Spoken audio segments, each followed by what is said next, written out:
Good morning and welcome to a Monday edition of Pot Up with Matthews in the Morning from the Crime Prevention Security System Studios. Large enough to serve you, small enough to care. Got a great show lined up for you. We're going to be joined by former Gator great wide receiver Ike Hilliard, second portion of the program. Scott Moore from the Panhandle, who has his radio show called I Talk SEC. First, some really bad news that came out of this weekend. Former Gator wide receiver Reshae Caldwell was shot and killed. So our thoughts and prayers go out to his family and loved ones. Just a terrible tragedy. But on a good note, we're going to go straight to the Titan MR hotline, and we're joined by old number 19, Ike Hilliard. Good morning, Ike. How are you? I'm doing well. Good morning, everyone. Appreciate you having me on. Absolutely. Well, Ike, you grew up in Louisiana. When I have all the former players on my show, I like to kind of go back in the day. You know, you were a star athlete there in Louisiana.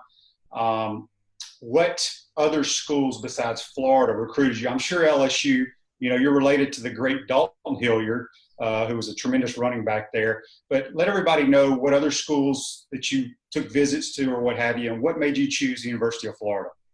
Oh, man, I can go on for a little bit. This is kind of a crazy story. I'll give you the somewhat condensed version. But coming from a small town, Patterson, Louisiana, maybe 5,500 people in my hometown. Had a graduation class of 78 people, 463 people in my school, public school, and we played two-way ball out there. All of my family are die-hard LSU people. Every one of my relatives that were fortunate enough to play college football went to LSU, and I obviously took the road less traveled. But what happened with that decision, I think, started with the fact that playing running back and free safety in high school, when I was a senior, I was 171 pounds. So I didn't foresee a college career that was going to be worth anything being a smaller guy at running back, nor did I have the mentality to want to run up and hit 230-pound backs.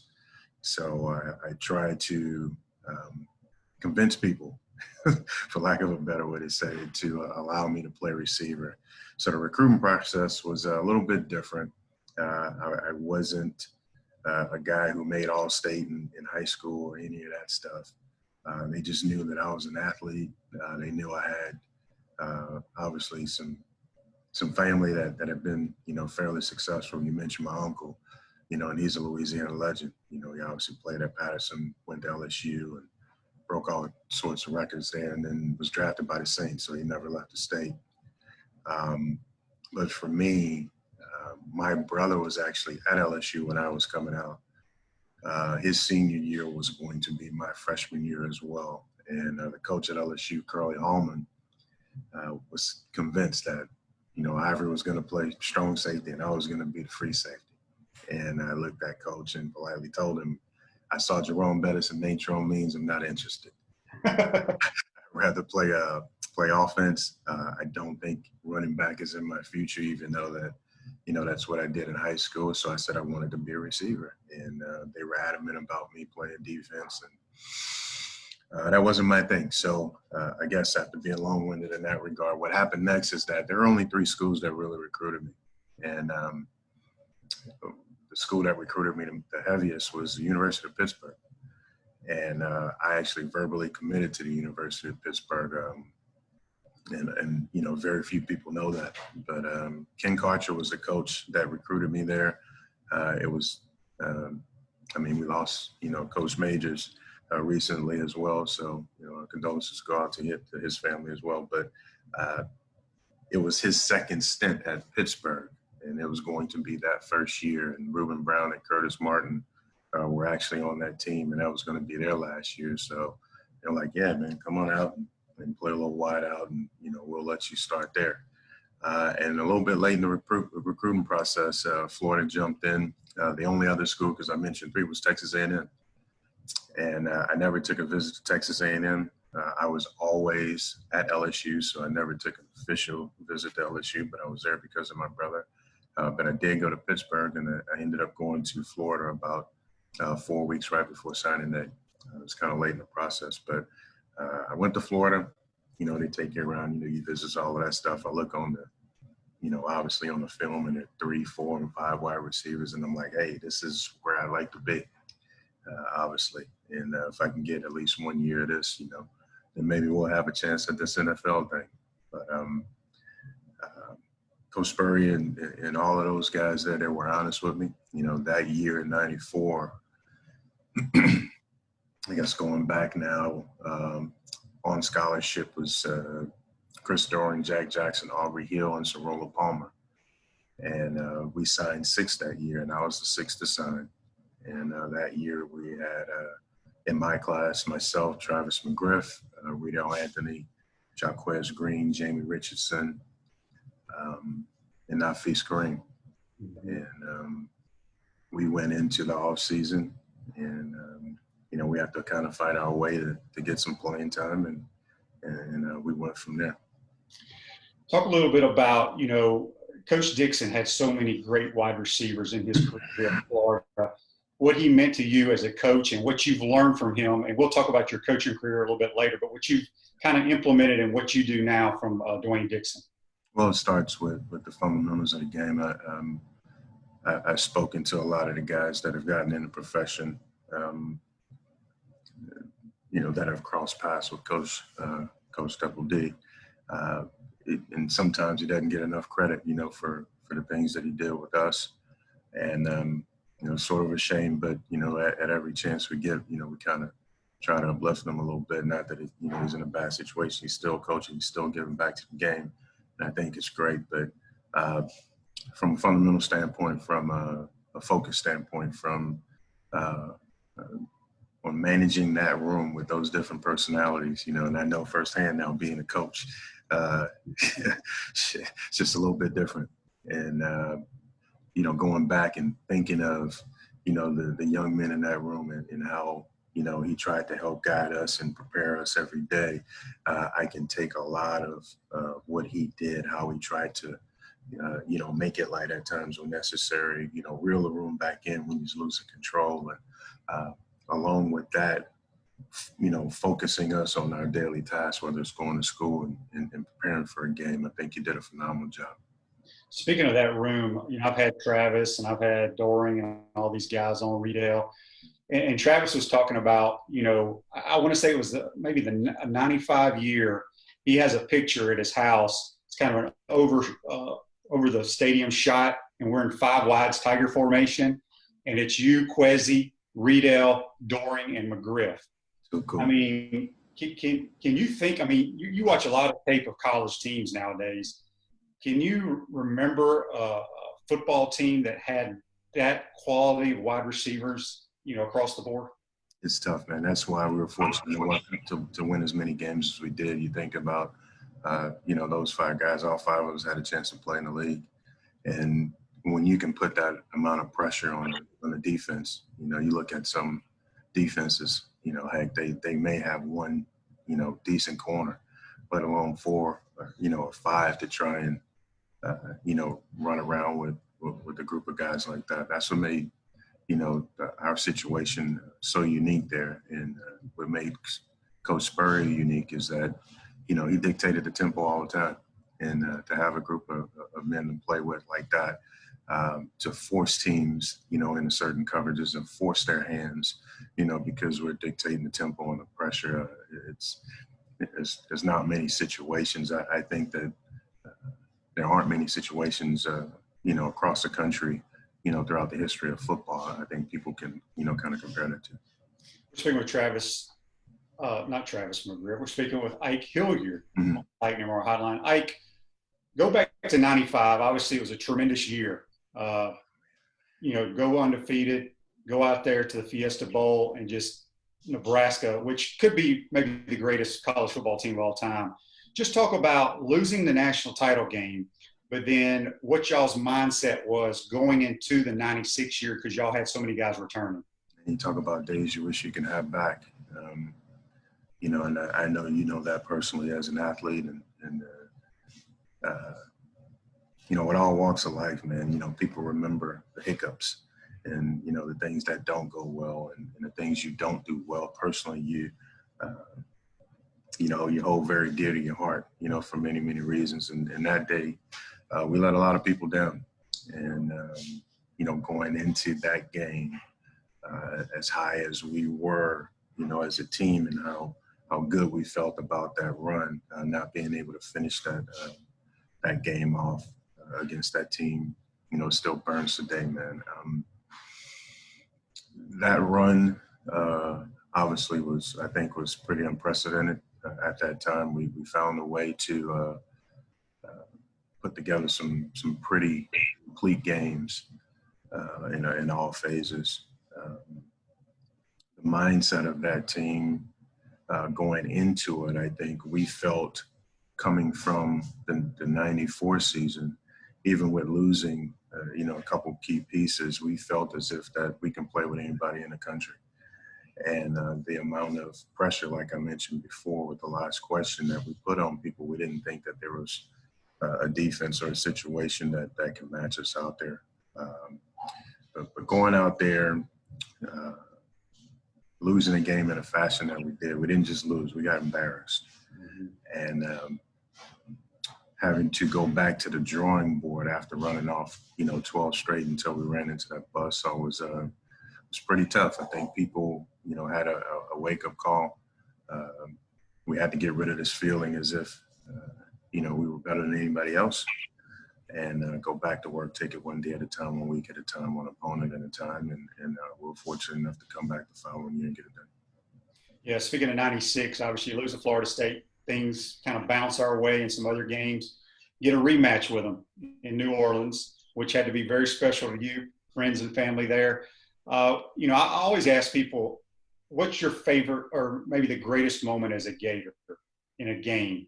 Would it be that Sugar Bowl to win the national title for you?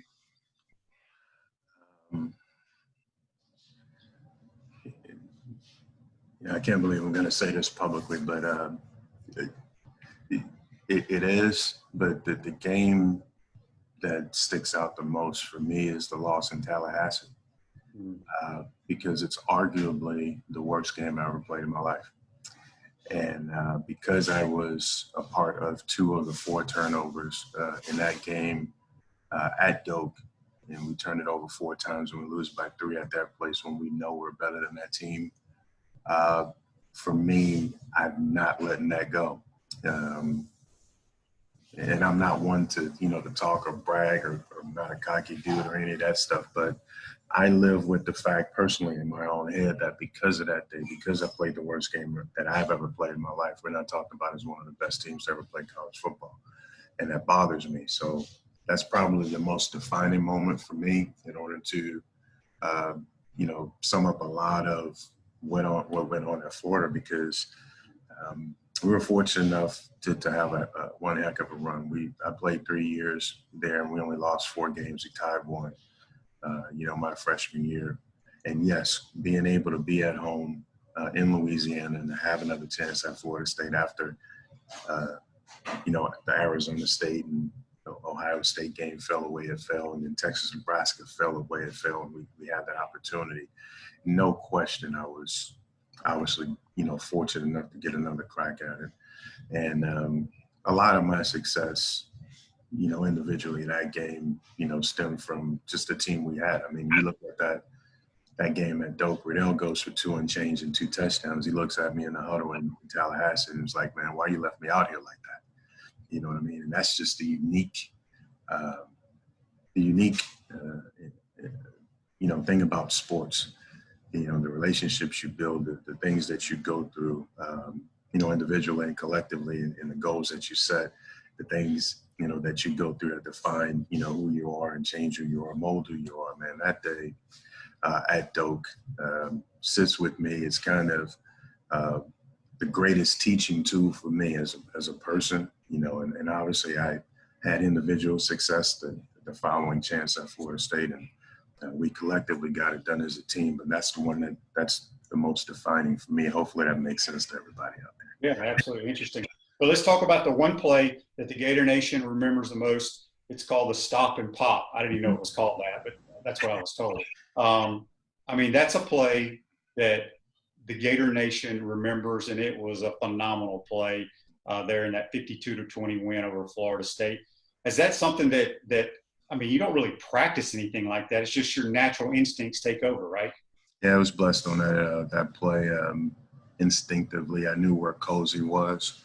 Obviously playing, outside leverage the way he was, the way that defense played, eyeballing through the QB.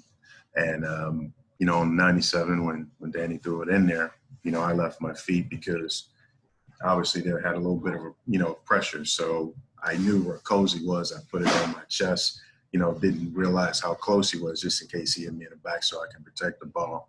Lo and behold, upper riff, the linebacker there, I just happened to lean back. They ran into each other. So just kind of, instinctively fortunate enough to make that move and get a big touchdown. Yeah, it was good stuff. All right, so you go on. You only play at Florida for 3 years. You leave early as a junior. Get drafted first round by the New York Giants. Fortunate enough to play in a Super Bowl. Yeah, just talk a little bit about your career with the Giants. Obviously, you had some injuries that probably hampered your career later on, but it had to be. I mean, it's every kid's dream to play in the Super Bowl. Even though you lost it, is that another one that keeps you up at night? Another situation where we run into arguably the best defense to ever play the game. One of D and Ray Lewis and those boys from Baltimore were obviously a force to be reckoned with. Physically and statistically that year. I try not to talk about my injuries much. I did have 8 surgeries. Playing this game. 2 that significantly changed the way I played the game, year 4 in the same year. But man, what a run. It was really, really cool to be a part of the New York Giant organization.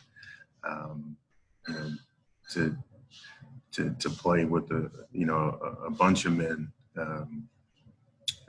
with so much talent, a bunch of the greats to ever play the game. That Super Bowl run was unique because we had lost a couple in a row, and I think people remember, Coach Jim Foster, looking at everybody and pushing chips to the table. This team was going to the playoffs, and after you kind of reel in a little bit, he made that bold prediction. We ended up running all 7 straight and getting to the bowl. After a couple of tough games during the midseason, but that run was unique. I actually had a Zoom call, about a week ago with a lot of those men, and we talked about that year and how the previous year, the little things, that got away, not protecting the football. We ended up drafting Ron Dane that year, and the ability to run the ball with Ron and Tiki to kind of help balance the offense and and things of that nature without running off. I'm not too much about that. A pretty interesting situation there where if we had not run into the one of the best defenses to play, hopefully I'd have a ring. But heck of an experience. Enjoyed every second of it. Yeah, you also, you're in the Florida Georgia Hall of Fame. They're the University of Florida Athletic Hall of Fame. You're an SEC legend. And then you were also won the Ed Block Courage Award with the Giants. Mm-hmm. Let everybody know, a lot of people don't know each team votes on that award, and that had to be a tremendous honor for you. It was, and to be able to have an injury and have your peers think that much of you, about the way that you, put the work in and try to fight to come back and play, a game of this nature. It was an honor to be selected.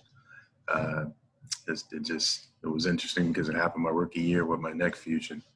And that was my first time coming back to Florida, real quick after being drafted. It was the second game, in Jacksonville, first drive, 4th play.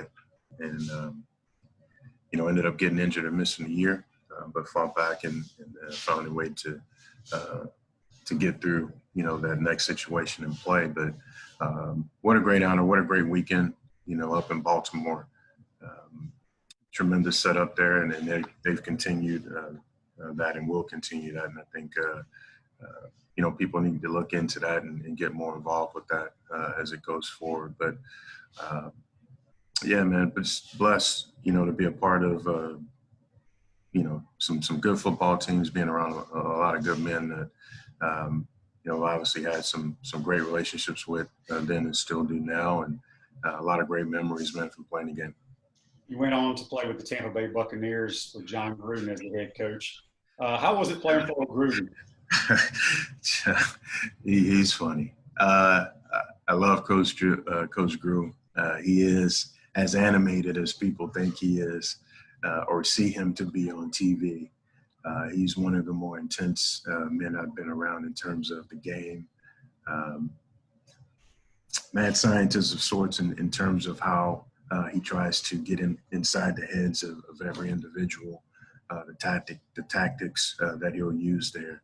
The faces are obviously classic on the sideline, but it's even worse when you get in the meeting room. Wish everybody had access to that outside of that 1 year of Hard Knocks. But great man, great coach. I enjoyed those 4 years there playing in Tampa. It was good to be back in the state. Got to see a lot of great Gator fans, along the way there. Got my family back to Florida, so it was a really cool experience for my last 4 years. Then you decided to get into being a football coach.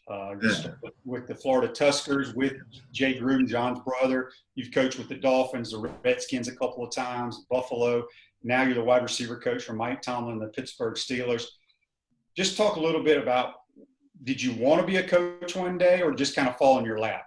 I think year 7, right after we finished year 6. Year 7, being fortunate enough to be around some pretty cool coaches. Our offensive coordinator was Sean Payton, and the method, for his madness was very intriguing. Learning the game from a different perspective, coming from him when he had control of the offense, kind of pushed me toward, getting the itching, getting the bug to coach. Outside of, being a guy that's always been, helpful, to draft picks, coming in as they try to replace you as soon as you get in, and, you coach them up as you go along and you kick their butts, while you're out there. But, all of those lessons and stuff I thoroughly enjoyed. And it was very intriguing to me. The relationship with Jay is what fortunately got me into the business. You mentioned the UFL. Some of the purest ball, I've ever been around with those dudes, just, hungry to get out there and play and hoping to get another shot. Became the assistant wide receiver coach for the Dolphins. Then in 2011, 12, I went to Washington and had to run. I was a receiver coach in 12.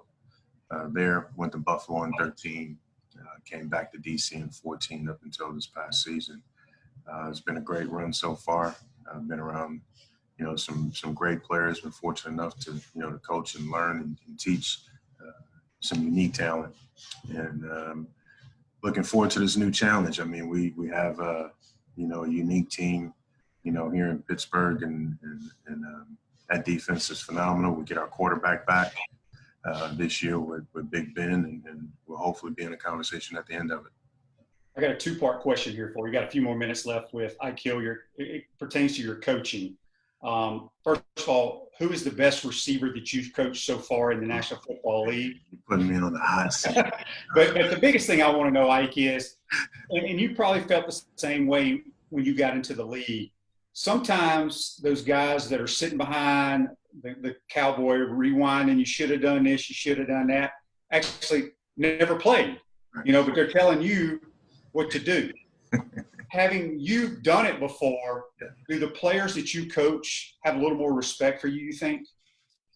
I hate using the word respect, but I think you know what I'm saying. I know exactly what you're saying. I was going to allude to it. I think to have that in-helmet perspective is very unique, and I guess the best way that the best way I've heard it from a coach who gave it to me was the late Tony Sperano. He looked at me, after the interview, and he said, "You're going to have to understand, if you get this opportunity, being a former player, your conversations are always going to be different. So coaches who never played the game, they're going to look at you different as well. But your playing years are like dog years to coaches. So you have to harness every conversation that you have, individually, and channel it the right way based on the personalities." And it resonated with me. Because it's true. I was fortunate enough to play. Kids look at me different. They buy a little bit more of what I'm selling, and they don't fight it all the time. we're in a situation now where you try to teach kids and, you tell them how pretty they are, from 6 years old, man, and they've got it all figured out. They've got something to say, or they don't want to, buy in. I've been blessed so far to not be so far removed from the game that they can respect a lot of what I'm trying to get across. So it's tough, because a lot of those dudes make some real money, and they have some real opinions, and you have to, balance, a lot of that with coaching, at the level that I've been fortunate enough to be on. But it's been so rewarding. And going to your question of who's the best that I've coached, this is tough because I know somebody's going to get this out and they're going to blow my phone. You don't have to answer. We don't want it blowing No, up. I'm going to do it. I'm going to do it, man. It's a great question. Before I go into that, Terry McLaurin is going to be pretty damn good. Excuse my language. Sorry, I'm not supposed to curse. But Terry McLaurin has a chance to be really, really good. But the most talented dude that I've coached is Desean Jackson. For a guy to be that slightly built, to not be that tall, the hand-eye coordination, obviously when he started to lose the consistent burst, when I had him, but to be, he's dynamic. Like, he leaves his feet, he's worse than a cat. I've only seen him come down once and not land on his feet when he goes up, regardless of how tall, how long the arms are in the DB or whatever. He's different. His ball tracking ability, he's different than any other dude I've coached. Good deal. A couple more things for you. You were Mr. Two Bits. How was that experience for you? Too cool, man. I'm glad that the university reached out to me and asked me to do that. It was an unbelievable experience for me and my family. It just so happened that, our 3 girls in the house, that was their first gating game. So really, really, really cool all-around experience to be back in the stadium, be around the fans, because prior to doing Mr. Two Bits, I hadn't been back since, maybe 2003, 2004. So it'd been quite some time, before we had been back in Gainesville in the stadium. Really, really awesome experience. Good deal. And you got some girls, because I know a lot of former players, it seems like a lot of their girls play volleyball and y'all run into one another at these volleyball tournaments. Your kids got a chance to play at the next level in volleyball, possibly? We don't push that narrative as much. I think from an educational standpoint, these kids dominate school. We're blessed that way. My wife does an unbelievable job. My girls do an unbelievable job in that regard, too, in terms of taking care of business. We have a little time, though. The oldest in the house right now is just turned 14. So we'll just start turning the corner where she's saying, hey, I kind of want to, turn it up a little bit in terms of playing and training and that sort of thing. Then we have 12 and 8. So I'm not on that pressure cooker right now in terms of the next level, but we'll see. We'll see how it goes. Speaking of education, you came back and got your degree. Yeah, man. Talk about how important that was to you. One of the best things I ever did. Leaving as a true junior is one of the things that I tell the boys in the room, regardless of where you are in terms of finishing, please go back and finish. It took me 17 years to go back to college, man. And, it's always been the old saying, school is always going to be there, but education is important.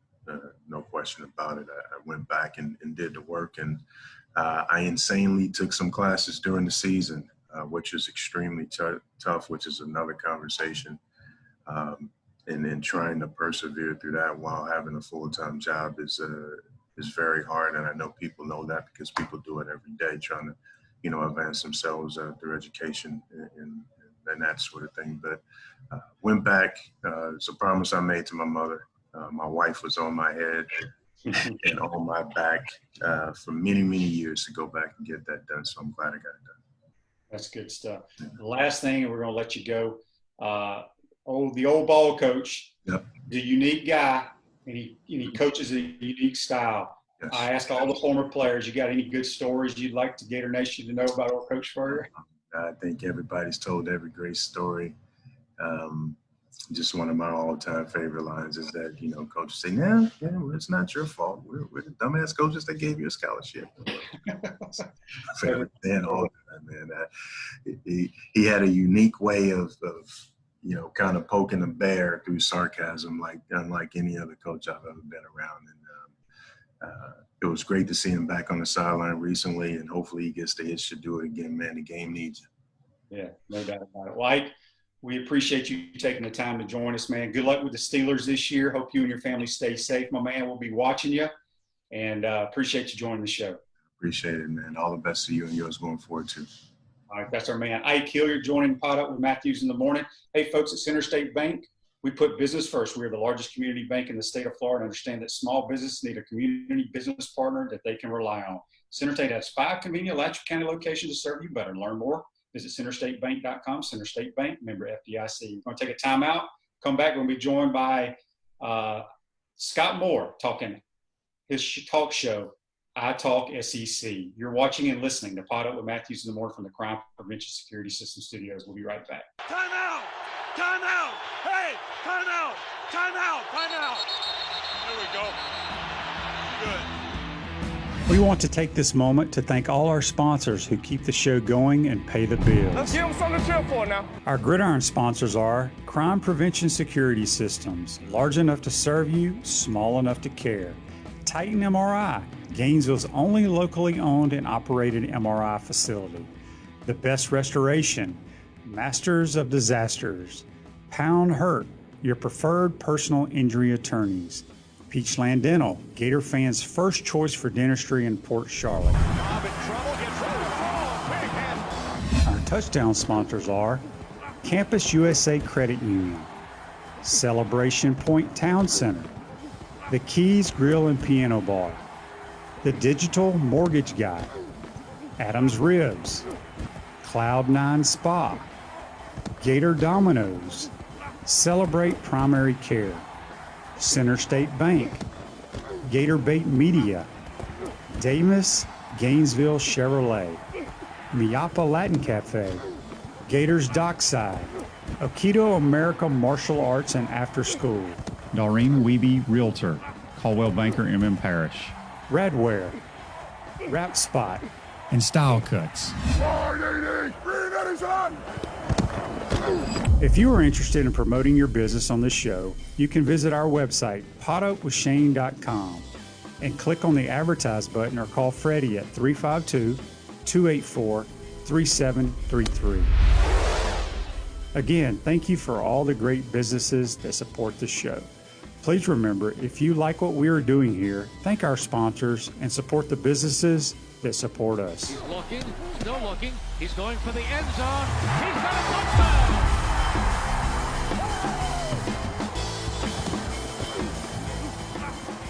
Welcome back to Pot Up with Matthews in the morning from the Crime Prevention Security System Studios. Large enough to serve you, small enough to care. It's a Monday edition. I want to thank Ike Hilliard for joining us on the Titan MR Hotline.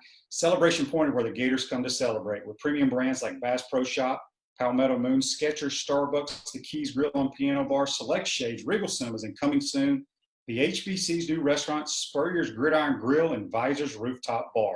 We will see you at Celebration Point, where the Gators come to celebrate.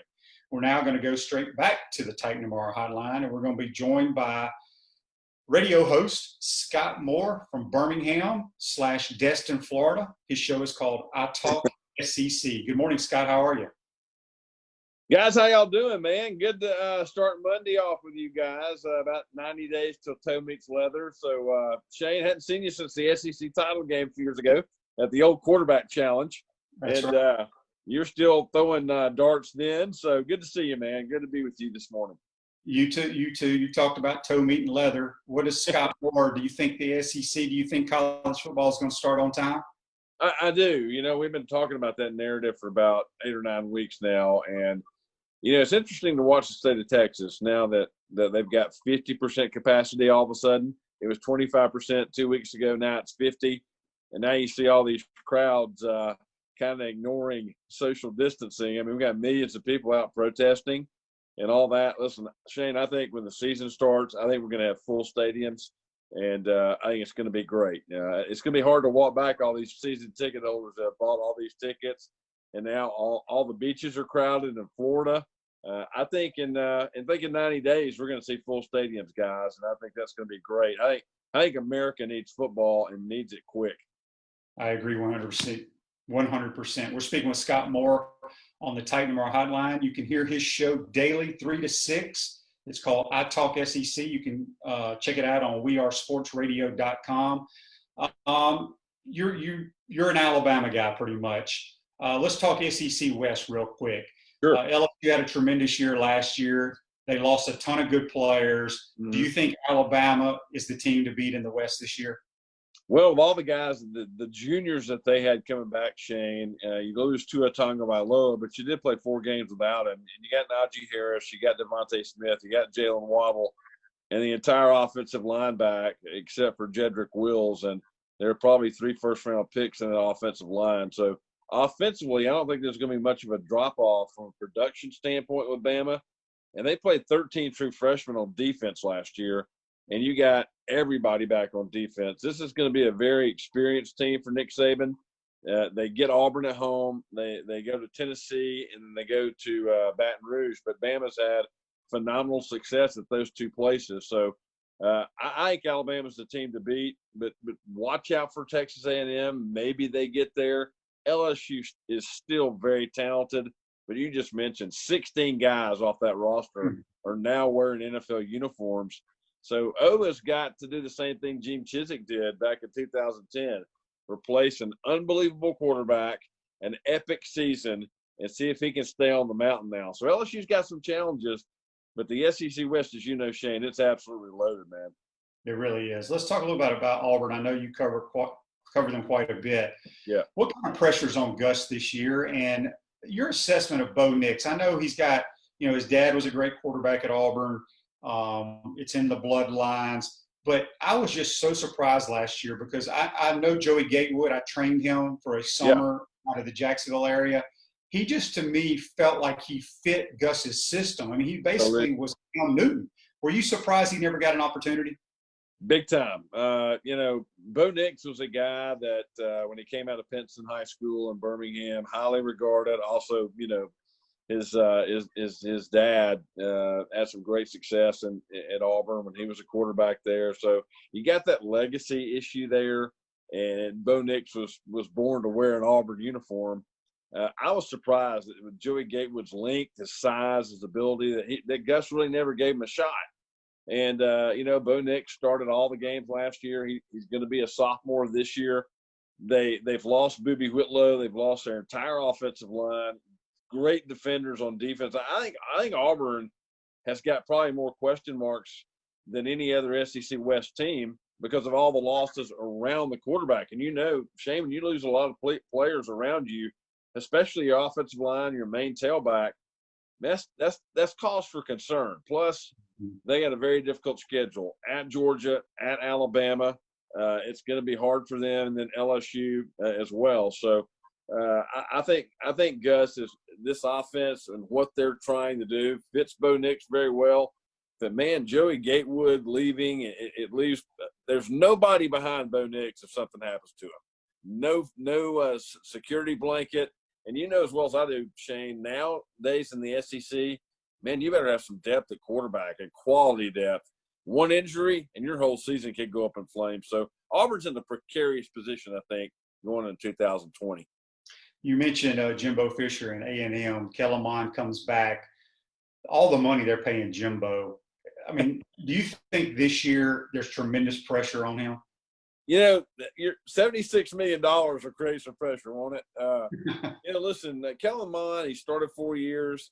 But, Shane, looking at them last year, A&M had more opportunity on their schedule than any team in the conference. I mean, they played Clemson, they played Alabama, they played Auburn, they played Georgia. And you know what? The closest game they had to being in it was in the fourth quarter against a Georgia team that was coming off a game against Florida and was finishing their season a little bit beat up.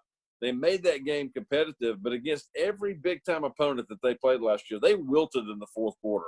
A&M did. And listen, we understand about the SEC West. We understand the schedule. And that is a grind, having to play Clemson and Alabama and Georgia. It just beats you up. But I wasn't impressed with the way A&M handled all that last year. So I know the Aggie fan base and the money there, they expect Jimbo Fisher to bring them a championship. But, Shane, if you're not Auburn and you're not Alabama and you're not LSU, I don't know if there's room for a fourth team in the SEC West. Jimbo's got his work cut out for him over there, I think. I agree 100%. Let's move over to the East, and we're speaking with Scott Moore from I Talk SEC up in the Birmingham and also the Panhandle area. Scott, Georgia's been the main team the last couple of years. Florida has made a jump, in my opinion, under Dan Mullen. Do you think the Gators can overtake the Dogs this year? I'll tell you, man, it's hard not to like what Dan Mullen's doing in Florida. They are so competitive. Kyle Trask, when we go to SEC Media Days here in a couple of months, he's probably going to be the preseason All-SEC quarterback. I think that'd be a good choice. I think he is ready to take the next step as a starting quarterback. He's got a lot of pieces around him. They play great defense at Florida. And it comes down to me to the cocktail party. Georgia has got to go to Alabama. That is a very, very difficult game in week 3. No spring practice. Jamie Newman's a new quarterback. Listen, man, I mentioned quarterback. Emory Jones is a backup that played quality snaps last year. I think this is the year that Florida breaks through. With Alabama on Georgia's schedule, Georgia has no room for error. You go and lose that game in Tuscaloosa, you still got to go to South Carolina. You still got Florida. You got a difficult game against Auburn. Yeah, I think Florida breaks through this year, and I think they win the East and get to Atlanta. And play who? I think they'll play Alabama in Atlanta. Yes, I do. Yeah, back to the old days. What are your thoughts on what's going up in Knoxville with Jeremy Pruitt right now? Obviously, during this quarantine, they're doing a tremendous job, apparently, recruiting, even though these kids aren't even going on campus. Just your thoughts on what's going on up there.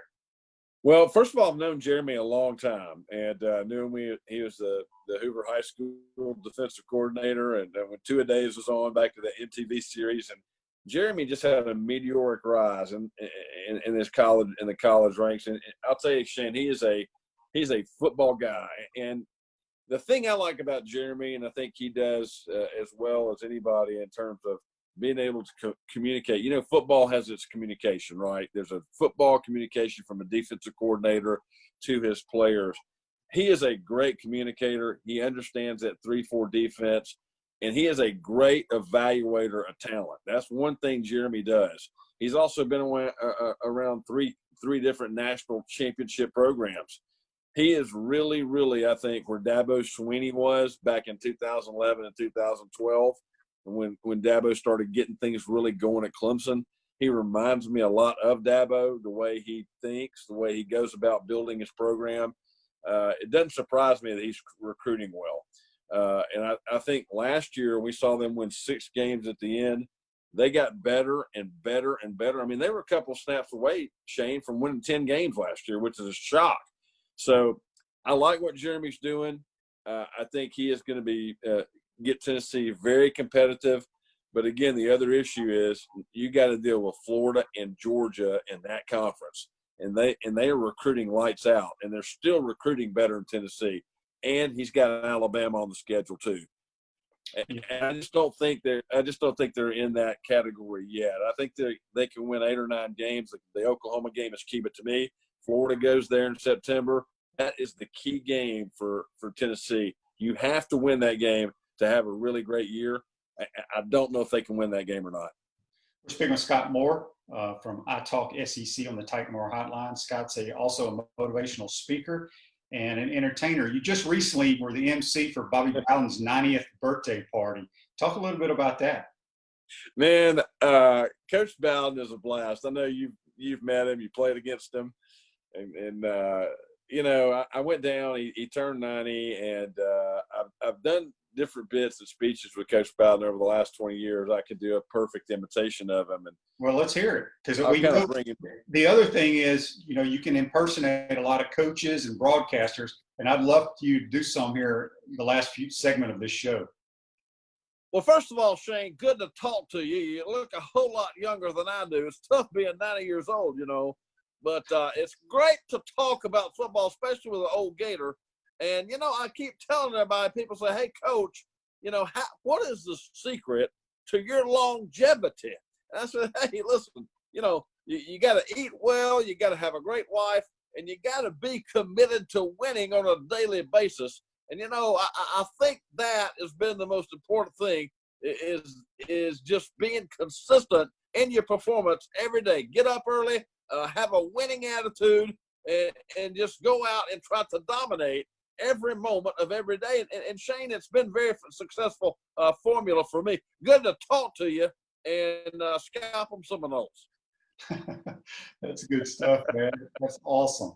That's awesome. So talk a little bit about, you know, you emceed it. I mean, obviously that had to be a great honor for you. Yeah, it was. They had all these Florida State greats there. Peter Warwick was there, Mike Martin, all these Florida State guys that came back, Derek Brooks and company. And I've got a great relationship with the Tallahassee Quarterback Club, and I've spoken there about 10 times in the last decade, and they are a blast. It's a great group. They give away the Biletnikoff Award down there. Hey, I've been to the Gainesville Touchdown Club, the Florida Gator Touchdown Club down there on several occasions as well. It's just great getting to go around and you know, entertain people with the great game of football, and doing these coaches impersonations. Started, believe it or not, 30 years ago with doing Coach Dye. I learned to impersonate Coach Dye at a very young age, and he got a kick out of it, man. Coach Dye and I really became good friends. Did quite a few speeches together, and he passed away this past week, and very, very difficult for him at 80 years old. But I try to think of the one. Your old coach, the old ball coach, the head ball coach, the HBC. He wouldn't like being called the old ball coach. I'll bring him in, right? Would you like to interview Coach Spurrier right quick? Yes, we now are being joined on the Titan hotline by former Gator, now the ambassador at the University of Florida, Steve Spurrier. Shane, good to see you. I hope everything's going well down there. And it's good to see Gators dominating in life and on the radio too, Shane. We need more Gators out there, being out there in the forefront as we move forward. But good to talk to you. Things are going well. Everything's been real good. I would like to have had a chance to win another championship in coaching, but we had some mismanagement there, Shane. It wasn't my fault that stuff went down there in Orlando. But we're really, really good and really excited about what we did there. All right, who else you got for us? I'm going to tell you what, this is Coach Lou Holmes of the Notre Dame Fighting Irish. Shane, I'm going to tell you something. You did have done a phenomenal job, and I'm going to tell you this. It's absolutely beautiful being with you today talking about college football. I'm going to tell you this. The greatest thing about college football, you wake up every day, you got to be committed to something, be loving something, and you got to do the best you can to be the best you can positively be to impact people for the long haul. You do that, you're going to have a really good life and make an impact on people. That was Lou Holtz for sure. Oh man, who else you got, Scott? Well, I'll tell you what we'll do. We'll go around. I'll bring in real quick. I'll bring in some guys that are coaching currently. How about Ed Orgeron, the head coach of the? Oh, we got to get Coach O. Yes, absolutely. First of all, go Tigers. It's great talking to you, Shane. Our football team is excited about getting back. We've been committed in this pandemic. We got our kids to drink Monster Energy drinks at least 12 to 14 times a day. I felt like that would help our team, and excited about our team. We lost a lot of players, but we got a lot of great players back. We expect to be great. We expect to dominate, and we expect to be back playing for the national championship. And got a tough game down in Florida. It's always tough to go into the swamp, but the only thing I can say today, Shane, is go Tigers. Go Tigers. I love it. Another current coach? Well, we got some Malzahn at Auburn. We're trying to get butter. That's all we're trying to do. Shane, there's a place down at they make Land O'Lakes butter down there in Florida, and that's what our motto is here at Auburn. Land O'Lakes. We got to get butter. Butter every day. Butter. If we can get butter, I think we can take that next step and try to get to Atlanta. Do you do Dan Mullen at all? The thing is, when Dan Mullen went to Mississippi State, actually worked on the Mississippi State network that year, Dan's first year, and I spent the whole football season with Dan. And Dan when he gets excited, hey, the club, I think we're playing great. I like the way our team is playing right now. I mean, our quarterbacks are doing what they're supposed to do. Look, it's about executing. If we execute, we're going to be fine. We just got to get off the field. That's the heat of the moment, Dan Mullen, right there in the game. So, but yeah, all these guys are, I can do about 75 different voices of coaches, from the legends, all the way up to now. And I get to go around and do all this stuff. And it's just, it's just been a blast with the broadcasters like Keith Jackson and Mick Huber at Florida. I was just watching some video earlier on Mick Huber, who I think is one of the best play-by-play guys I've ever heard. Touchdown Gators! Oh my! Love that kind of stuff, man. Love it. Can you give us a little Keith Jackson?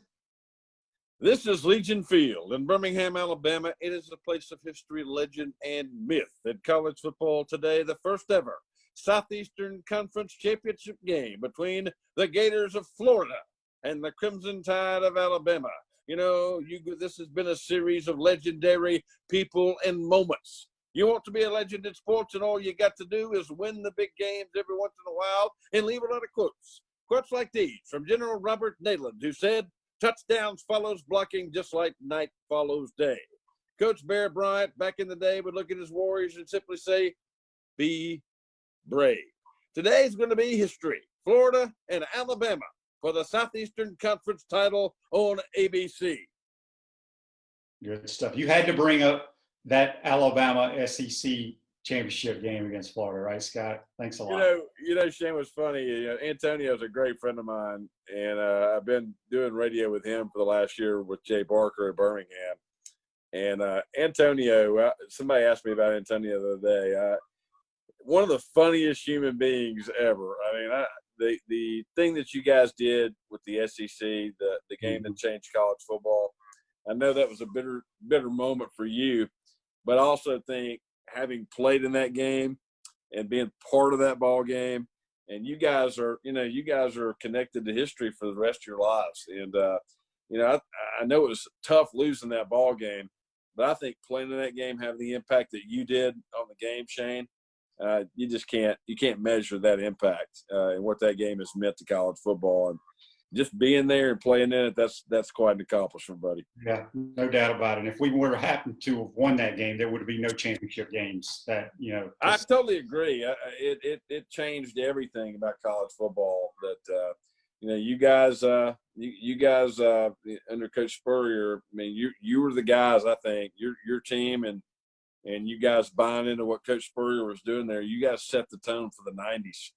And what happened in college football and what you guys did at Florida, I think set the tone for where we are in college football today. Those contributions can't be measured in our great game. I agree. Well, Scott, I appreciate you taking the time today to join us. It was great, man. I love listening to those impersonations. They're great. Shane, first of all, thank you for having me. Absolutely. Let everybody know how they can check out your show and if they want to book you or whatever to be a speaker. Yeah, I'm on Twitter at iTalkSEC, and you can hear the show every day at wearesportsradio.com. And also you can instant message me at Twitter or Facebook at J. Scott Moore, and we'll be glad to speak. We're getting our season set up right now. I'll be opening up at the Macon Touchdown Club, going back to Tallahassee this year, going to Starkville and other places. So if you want to book me, that's how you do it. At iTalkSEC on Twitter. Just send me a message, buddy. Well, that's great stuff. We appreciate you taking the time. Be safe out there, and we'll talk to you soon, Scott. Shane, it was a pleasure. Thank you for having me. Let's do it again. I need to get you on my show real soon too, brother. Anytime, my man. Take care. Yes, sir. Thank y'all. That's Scott Moore from iTalkSEC joining the program. Hey, folks, refresh your vehicle and your brand with a vehicle wrap from WrapSpot. June is your lucky month at WrapSpot. Mention promo code Shane and receive 13% off your vehicle wrap. Visit them at wrapspot.com today. We're going to take our last time out of the pro. When we come back, we'll wrap this show up. You've been watching and listening to Pot Up with Matthews in the Morning from the Crime Prevention Security System Studios. We'll be right back. Time out! Time out! Hey! Time out! Time out! Time out! There we go. Good. We want to take this moment to thank all our sponsors who keep the show going and pay the bills. Let's give them something to cheer for now. Our gridiron sponsors are Crime Prevention Security Systems, large enough to serve you, small enough to care. Titan MRI, Gainesville's only locally owned and operated MRI facility. The Best Restoration, Masters of Disasters. Pound Hurt, your preferred personal injury attorneys. Peachland Dental, Gator fans' first choice for dentistry in Port Charlotte. Our touchdown sponsors are Campus USA Credit Union, Celebration Point Town Center, The Keys Grill and Piano Bar, The Digital Mortgage Guy, Adams Ribs, Cloud9 Spa, Gator Dominoes, Celebrate Primary Care, Center State Bank, Gator Bait Media, Davis Gainesville Chevrolet, Miapa Latin Cafe, Gators Dockside, Aikido America Martial Arts and After School, Doreen Wiebe Realtor, Caldwell Banker MM Parish, Radware, Wrap Spot, and Style Cuts. If you are interested in promoting your business on this show, you can visit our website, potupwithshane.com, and click on the advertise button or call Freddie at 352-284-3733. Again, thank you for all the great businesses that support the show. Please remember, if you like what we are doing here, thank our sponsors and support the businesses that support us. He's looking, still looking. He's going for the end zone. He's got a touchdown!